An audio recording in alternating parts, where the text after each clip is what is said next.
আসসালামু আলাইকুম, সবাইকে স্বাগত জানিয়ে আমরা শুরু করছি ডেইলি ইংলিশ পর্ব 19। এ পর্বে আমরা মূলত কতগুলো ইংরেজি বাক্যের বাংলা বাক্যের ইংরেজি ট্রান্সলেশন দেখতে চাই। চলো শুরু করা যাক। তুমি কি কোনো প্রশ্ন করতে চাও? তুমি প্রশ্ন করতে চাও, সো তুমি চাও। তুমি কি কোনো প্রশ্ন করতে চাও? সো তুমি চাও মানে ইউ ওয়ান্ট। ইউ মানে হচ্ছে তুমি, ওয়ান্ট মানে হলো চাওয়া। সো ইউ ওয়ান্ট, তুমি চাও। টু আস্ক মানে করতে, প্রশ্ন। Ask any question, you want to ask question, questions. তুমি প্রশ্ন করতে চাও। সো তুমি কি কোনো প্রশ্ন করতে চাও? সো ডু ইউ ওয়ান্ট, তুমি কি চাও? টু আস্ক প্রশ্ন করতে, অ্যানি কোনো, question. Do you ask any question, questions. So do you ask any questions, তুমি কি কোনো প্রশ্ন করতে চাও? Do you want to ask any question, do you want to ask any question, তুমি কি কোনো প্রশ্ন করতে চাও? তুমি কি প্রশ্ন করতে চাও? সো কি প্রশ্ন মানে হচ্ছে হোয়াট কোয়েশ্চেন্স, কোয়েশ্চেন্স কি প্রশ্ন তুমি করতে চাও? Do you want to ask, do you want to ask. So what questions do you want to ask, তুমি কি প্রশ্ন করতে চাও? সো আমাদের পরের বাক্য, আমি বাংলা পড়তে পারি। সো আমি পারি, আই ক্যান, আই ক্যান আমি পারি পড়তে। টু রিড মানে হচ্ছে পড়তে। So I can read, I can read, oh sorry to হবে না, ক্যানের পরে টু হয় না। I can read, I can read আমি পড়তে পারি Bangla. I can read Bangla বা বেঙ্গলি আমরা বলছি। আই ক্যান রিড বেঙ্গলি, আমি বাংলা পড়তে পারি। আই ক্যান রিড বেঙ্গলি, আমি বাংলা পড়তে পারি। সো তুমি কি সব বুঝতে পারো? সো তুমি সব বুঝতে পারো। তুমি, ইউ, বুঝতে পারা মানে হচ্ছে পারার ইংরেজি হচ্ছে ক্যান। সো ইউ ক্যান, তুমি পারো। বুঝতে, টু আন্ডারস্ট্যান্ড, আন্ডারস্ট্যান্ড মানে হচ্ছে বোঝা। সো ইউ ক্যান আন্ডারস্ট্যান্ড, তুমি বুঝতে পারো। ইউ ক্যান আন্ডারস্ট্যান্ড মানে তুমি বুঝতে পারো, তুমি বুঝতে পারো। এভরিথিং মানে সবকিছু বা all, everything. So you can understand everything, অথবা আমরা বলতে পারি ইউ ক্যান আন্ডারস্ট্যান্ড অল, তুমি সব বুঝতে পারো। সো তুমি কি সব বুঝতে পারো? সো ক্যান ইউ আন্ডারস্ট্যান্ড, তুমি কি বুঝতে পারো everything? So can you understand everything, তুমি কি সব বুঝতে পারো? So you can understand everything, তুমি সব কিছু বুঝতে পারো। And can you understand everything, তুমি কি সব বুঝতে পারো? এরকম করে আমরা আমাদের বাক্যগুলো ট্রান্সলেট করে থাকি। আমি ভালোবাসি গান শুনতে। সো আমি ভালোবাসি, so I love, I love ভালোবাসি, আমি ভালোবাসি। শোনা মানে হচ্ছে listening, listening. I love listening to music, music গান বা সং আমরা বলছি। So I love listening to music, listen to মানে শোনা। So listening, I love listening, যেহেতু আমরা একটা ভার্ব ব্যবহার করেছি। So I love listening to English বা listening to music. I love listening to music, আমি গান শুনতে ভালোবাসি। I love listening to music, আমি গান শুনতে ভালোবাসি। তুমি কি বিশ্রাম নিতে পারো? তুমি বিশ্রাম নিতে পারো। ইউ ক্যান, ইউ ক্যান তুমি পারো। টেক রেস্ট বিশ্রাম নিতে।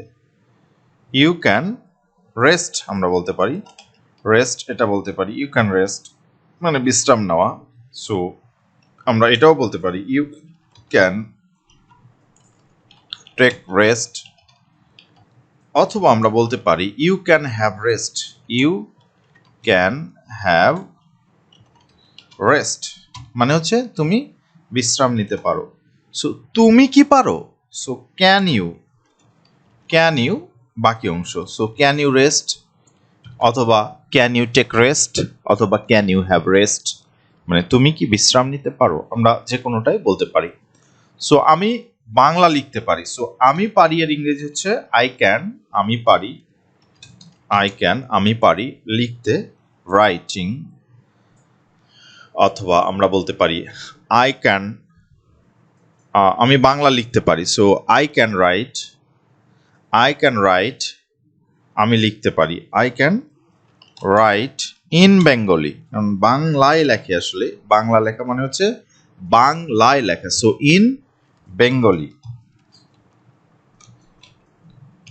I can write in Bengali, so write in, I can write in Bengali, so এই গেল আমাদের translation, I can write in Bengali।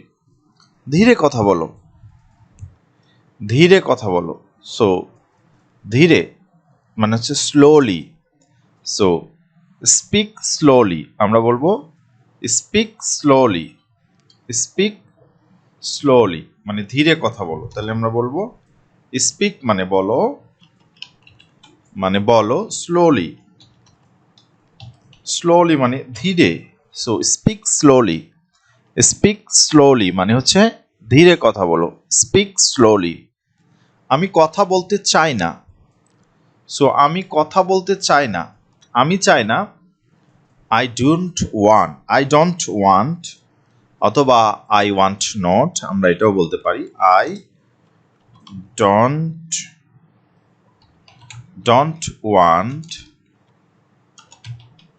আমি চাই না কথা বলতে, to talk,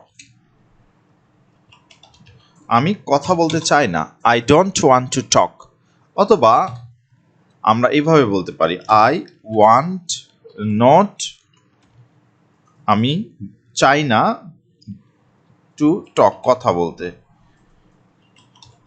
so I want not to talk, অথবা আমরা বলতে পারি I don't want to talk, আমি কথা বলতে চাই না। আমাদের পরের বাক্য, তুমি কি গান গাইতে পারো,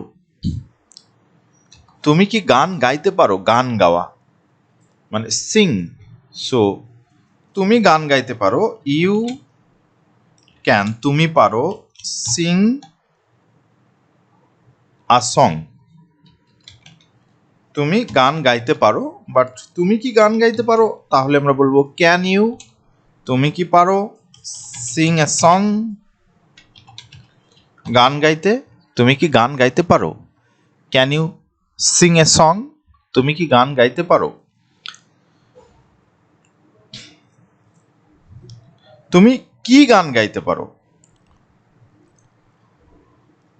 তুমি কি গান গাইতে পারো, দেন হোয়াট সং, সং মানে গান, so what song can you sing, তুমি কি গান গাইতে পারো। আমি খাবার তৈরি করছি, সো আমি তৈরি করছি মানে হচ্ছে আই আম আমি করছি, আই আম আমি করছি কুকিং ফুড রান্না করা, cooking food, I am cooking food মানে আমি খাবার রান্না করছি, অথবা আমি যদি বলি তৈরি করছি দেন আই আম